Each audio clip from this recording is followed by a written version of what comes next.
Trigger అంటే కోపం కాదు, మీ హార్ట్ చెప్పే వార్నింగ్ సిగ్నల్. చాలామంది ట్రిగ్గర్ అయ్యా అంటే అన్నెసెసరీగా రియాక్ట్ అయ్యాను అనుకుంటారు. కానీ ట్రిగ్గర్ అంటే రియాక్షన్ కాదు, అది ఓల్డ్ ఎమోషనల్ వూండ్ టచ్ అవ్వడం. సింపుల్గా చెప్పాలి అంటే మన బాడీకి పెయిన్ ఉంటే డాక్టర్ దగ్గరికి వెళ్తాం.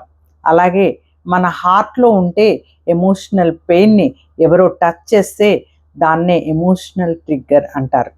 ఎగ్జాంపుల్ చెప్పాలంటే మీ ఫ్రెండ్ మెసేజ్కి రిప్లై ఇవ్వకపోతే నాకు వాల్యూ లేదా అని ఫీల్ అవుతారు.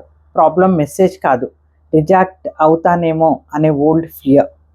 నెక్స్ట్ టైం ట్రిగ్గర్ అయితే ఒక క్వశ్చన్ అడగండి, నేను ఇప్పుడు రియాక్ట్ అవుతున్నది సిచ్యువేషన్కా లేక నా ఓల్డ్ పెయిన్కి రియాక్ట్ అవుతున్నానా అని. ఈ ఎక్స్ప్లెనేషన్ క్లియర్ అనిపిస్తే సేవ్ చేయండి, ఫ్యూచర్లో ట్రిగ్గర్ అయినప్పుడు మళ్ళీ చదవండి.